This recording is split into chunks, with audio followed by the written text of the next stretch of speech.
Hey guys, welcome back to our channel. It's Taryn, and this is... You pointed at me? Yeah. Alex.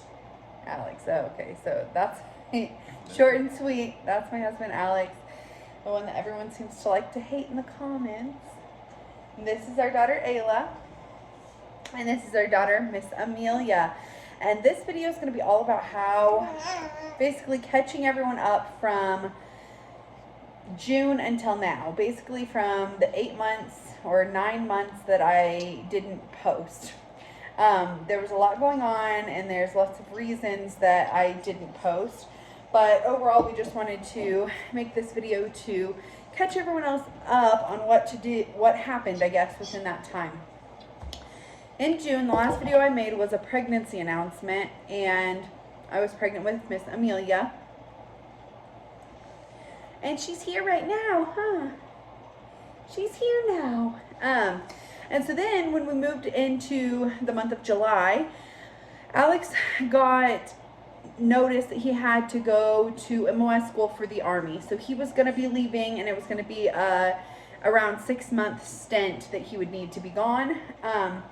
We knew that it might happen at some point, but we were told that it had been pushed back due to COVID, so it wasn't going to be anytime soon.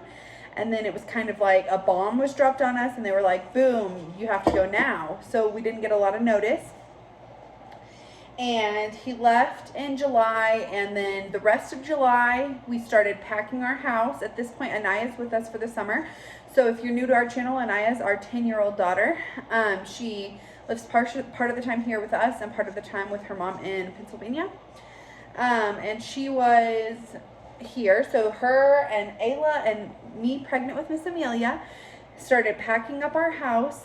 And then in August we got fully moved. Our stuff was put into storage back to where my parents live, so back close to where my family is, because I needed help with the kiddos because Alex was going to miss yet another birth. So if you're new yet again, Ayla, he missed Ayla's birth, and he also missed Miss Amelia's birth.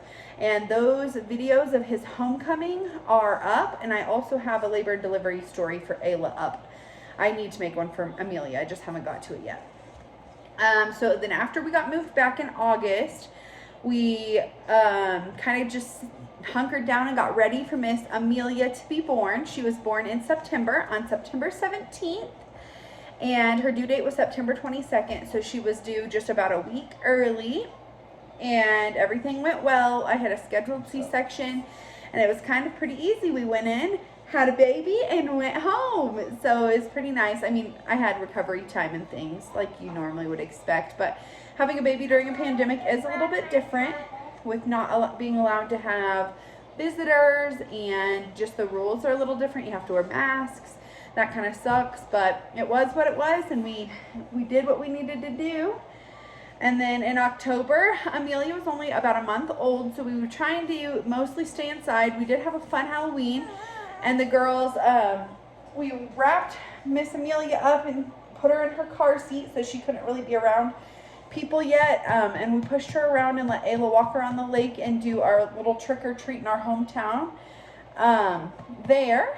And Miss Amelia was dressed up as a ladybug, and Ayla was dressed up as a bumblebee. And they were a cute little pair together. And then in November, a lot of you have watched my channel for a while, and if you have, you probably know who I'm talking about when I say Poppy. My Poppy was my grandpa that I lived with for quite a while. He's been dealing with some health conditions for quite a few years, and I lived with him for a year when Alex was deployed because he didn't want to be living alone. He actually asked if I would come live with him, and I did, and that's when Ayla was born. So I lived with him at the same time Ayla was born, and we had a newborn in his house, and he and Ayla have this amazing close bond, and we love our Poppy for sure. And in November, Poppy made the decision to stop doing dialysis and basically go ahead and put himself on hospice, and he went ahead and passed away in the middle of the month. And then in around Thanksgiving, so basically November was a crazy month, so we visited Poppy almost daily when he was on hospice at his home. And then when it came up to the end, And when he actually passed, everything was good until the day before his funeral. And my dad got tested positive for COVID. And we were in the same household as my father, who had tested positive. So then we were like, oh no, we've come in contact. We're supposed to be quarantined. And so that meant we were going to have to miss the funeral. They were trying to work out arrangements so that we could possibly come in the back after everyone had sat down, sit up in the balcony, and not come in contact with anybody, just my immediate family, since we were like grandkids and children of the deceased. But right before, the evening before the funeral, Miss Amelia started having some pretty severe symptoms. So I ended up taking her to the ER, and they tested her for RSV and the flu and COVID. And the doctors kept telling me, oh, I don't think it's COVID. Babies don't catch COVID. And sure enough, the COVID results came back positive, and she had COVID. She was having some respiratory issues, and she was really young still at this point. She was only like 6 weeks old. So it was very scary, a very scary time. But they sent us home, and luckily we like had a humidifier on, and we were treating her symptoms the best we could for an infant. And luckily she just got better and better and better from there. But every person in our household did end up catching COVID at that point. So I had it, Ayla had it, Amelia had it. Alex is not there, so he's the only one that hasn't had it yet that we know of. But that stopped us all from going to the funeral. So we didn't get to go to Poppy's funeral. I did watch it online. But that's kind of a sad thing to not get to go. And then for Thanksgiving, it was kind of the same deal. We were still, a lot of us were out of quarantine by that point, but there was still a couple members of the household that were on quarantine. And for safety reasons, we basically canceled our family Thanksgiving, because our Thanksgiving is our big holiday where everyone comes to town.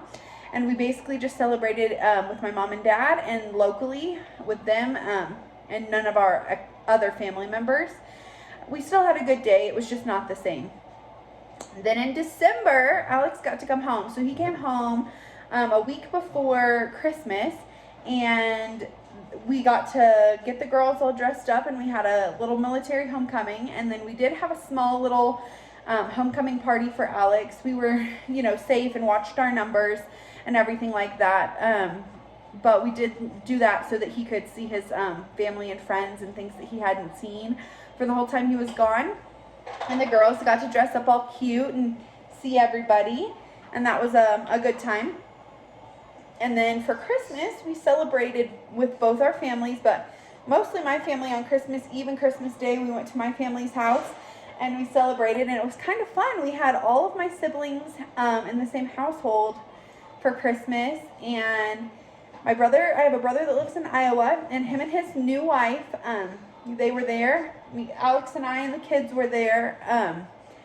Then we had my sister Cameron and my sister Lauren. They still live in my parents' home, so they were all there. So that was pretty cool to have everybody and their husbands or wives all there at the celebration. And I think we had a pretty good time. We played games. We all hung out and ate lots of snacks and goodies, decorated cookies. Alex even went hunting with my dad and my brother.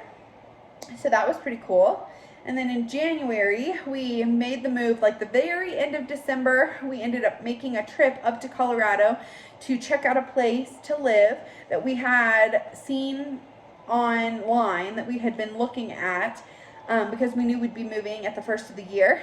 And we came up here and ended up signing the paperwork and getting the keys to our home here, this one we're in now. And then January 1st, we technically moved in up here and have started living here since.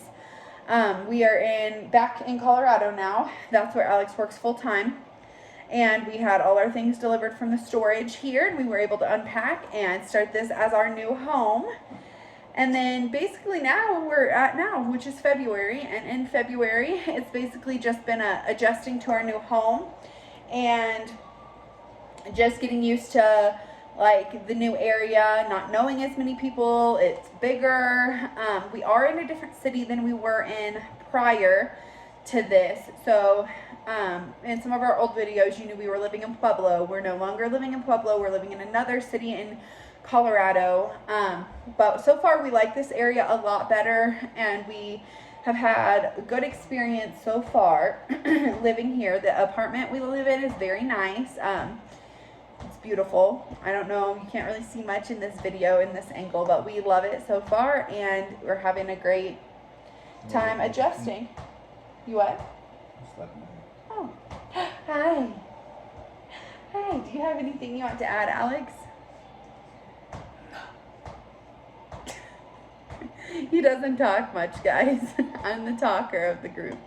But basically, that's what's happened. If you have any questions, you can let us know. Somewhere in there, I did get my nose pierced. It was right before I moved here, so right at the first part of January, I got my nose pierced and my tragus pierced. It's not that exciting. And we had some family members come up and help us get moved in. My parents came, and my friend Megan came, and they helped us, and Alex's parents came for a little bit too, and they all helped us kind of get settled and get our things unpacked.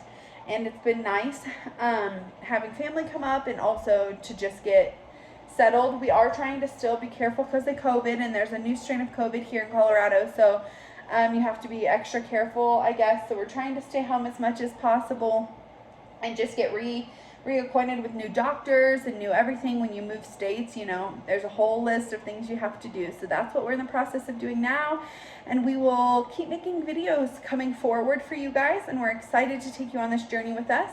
As you can probably see if you've watched the most recent videos, we were monetized recently, and that's very exciting for us. I thought that day may never come, but it has, and I'm kind of excited about the idea that enough people want to watch us that we were monetized. That's pretty cool. All because you don't think these kids are mine. So there's a lot of backlash and comments on some of our videos because they think that Ayla, our 2-year-old that you saw at the beginning, she looks too white to be Alex's kid, which is kind of laughable to us. We think it's funny when we see comments like that because it's so wrong. Like, it's so funny that people are so naive to think that Ayla is white, just because her appearance, especially when she was a baby.